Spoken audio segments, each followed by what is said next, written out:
Hello everyone, দিশা YouTube চ্যানেলে সবাইকে স্বাগত। আমি পরিমল। আমরা আগের ভিডিওতে আলোচনা করেছি বৌদ্ধ ধর্ম নিয়ে। এই ভিডিওতে আমরা আলোচনা করব ষোড়শ মহাজন পদ নিয়ে। শুরু করছি আমরা আমাদের আজকের ক্লাস। একটি পরিবার কিভাবে গঠিত হয়? বাবা, মা, স্ত্রী, সন্তান, পুত্র, কন্যা ইত্যাদি সদস্য নিয়ে তৈরি হয় একটি পরিবার। উত্তর বৈদিক কালে এই পরিবারকে বলা হতো কুল। পরিবারকে বলা হতো কুল এবং এই কুলের যিনি প্রধান তাকে বলা হতো কুলপতি।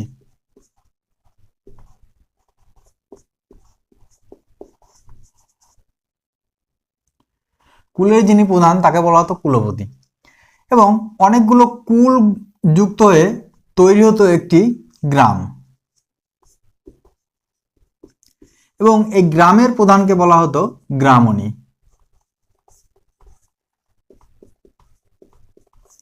গ্রামের প্রধানকে বলা হতো গ্রামণী।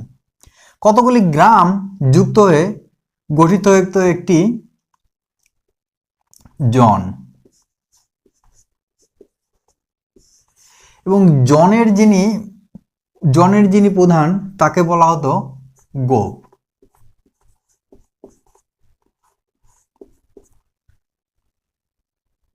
জনের যিনি প্রধান তাকে বলা হতো গোপ। কতগুলি জন নিয়ে তৈরি হতো একটি জনপদ।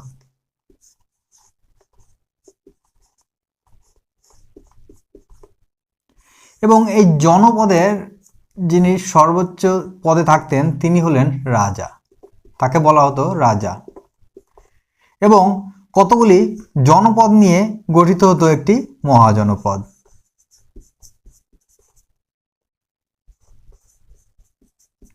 গঠিত একটি মহাজনপদ।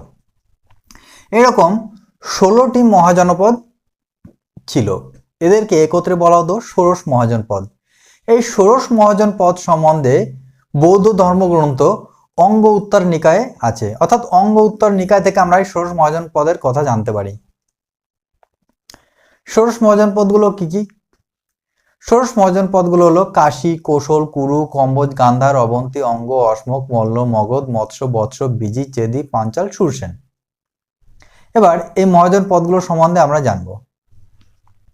ষোড়শ মহাজনপদের মধ্যে দুটো মহাজনপদ ছিল যেগুলি বর্তমান যে ভারত সেই ভারতের বাইরে অবস্থিত। তার মধ্যে একটি হলো কম্বোজ আর একটি হলো গান্ধার। কম্বোজ কাশ্মীরে অবস্থিত এবং গান্ধার বর্তমান পাকিস্তানে অবস্থিত। এবং কম্বোজের রাজধানী হলো রাজপুর এবং গান্ধারের রাজধানী হলো তক্ষশিলা। এই ষোড়শ মহাজন পদের মধ্যে দুটো যেমন ভারতের বাইরে ছিল, ঠিক তেমনি দুটো মহাজন পদ ছিল প্রজাতান্ত্রিক এবং বাকি 14টি মহাজন পদ ছিল রাজতান্ত্রিক। তাহলে দুটো প্রজাতান্ত্রিক জনপদ কি কি, মহাজনপদ কি কি? এই দুটো প্রজাতান্ত্রিক মহাজনপদ হলো মল্ল আর ব্রিজি। মল্লের রাজধানী হলো কুশিনারা এবং ব্রিজির রাজধানী হলো বৈশালী।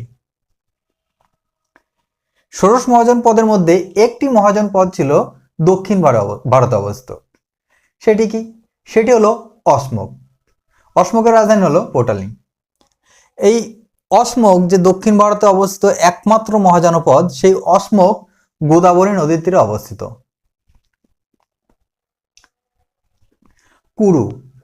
কুরুর রাজধানী হলো ইন্দ্রপ্রস্থ। বর্তমানে যেটি দিল্লি সেখানে অবস্থিত ছিল এই ইন্দ্রপ্রস্থ।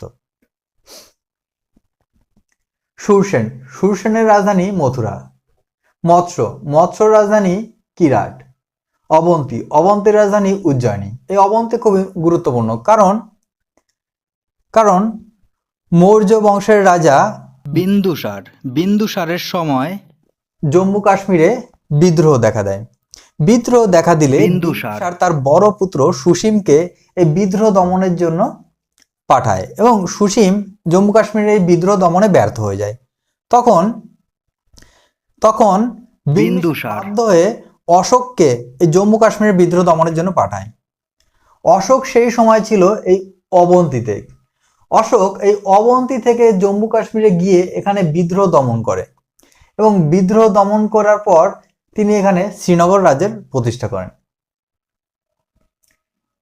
এরপর পাঞ্চাল। পাঞ্চালের রাজধানী কাম্পিল্য। মহাভারতে যে দ্রৌপদীর কথা আমরা জানতে পারি সেই দ্রৌপদী এই পাঞ্চালে ছিল, তাই দ্রৌপদীকে পাঞ্চালীও বলা হতো। কোশল। কোশলের রাজধানী শ্রাবস্তী। গৌতম বুদ্ধ সর্বাধিক উপদেশ দিয়েছিলেন এই শ্রাবস্তীতে, তাই শ্রাবস্তীটাও খুব গুরুত্বপূর্ণ। চেদি। চেদির রাজধানী শুক্তিমতী। বৎস। বৎসর রাজধানী কৌশাম্বী। মগধ। মগধের রাজধানী রাজগৃহ। কাশীর রাজধানী বারাণসী। মগধের রাজধানী রাজগৃহ ঠিকই, কিন্তু মগধের রাজধানী বারবার পরিবর্তিত হয়েছে। কখনো এই রাজগৃহ হয়েছে মগধের রাজধানী, আবার কখনো পাটলিপুত্র হয়েছে, বারবার পরিবর্তন হয়েছে। অঙ্গ। অঙ্গ রাজধানী চম্পা। এই অঙ্গ এই রাজ্যটা খুবই গুরুত্বপূর্ণ, কারণ মহাভারতে দুর্যোধন কর্ণকে এই অঙ্গরাজ্য দান করেছিল, তাই কর্ণকে অঙ্গরাজ বলা হয়। ষোড়শ মহাজন পদ তাহলে হয়ে গেল। এই ষোড়শ মহাজন পদের মধ্যে তাহলে গুরুত্বপূর্ণ যে প্রশ্নগুলো আসে সেগুলো হলো, ষোড়শ মহাজন পদের মধ্যে কোন দুটি মহাজন পদ বর্তমান ভারতের বাইরে অবস্থিত? উত্তর হলো কম্বোজ এবং গান্ধার। ষোড়শ মহাজন পদের একমাত্র মহাজন পদ যেটি দক্ষিণ ভারতে অবস্থিত তার নাম কি? অসমক। ষোড়শ মহাজন পদের মধ্যে যে দক্ষিণ ভারতে অবস্থিত যে একমাত্র মহাজন পদ অসমক, সেটি কোন নদীর তীরে অবস্থিত? উত্তর হলো গোদাবরী নদীর তীরে। ষোড়শ মহাজন পদের মধ্যে দুটো মহাজন পদ আছে গণতান্ত্রিক, সেই দুটো মহাজন পদের নাম কি? মল্ল এবং ব্রিজি। আমাদের ভিডিওটা কেমন লাগলো কমেন্ট করে জানাও। যদি ভালো লাগে তবে চ্যানেলটিকে সাবস্ক্রাইব করো এবং ভিডিওটিকে লাইক, কমেন্ট ও শেয়ার করো। Thank you.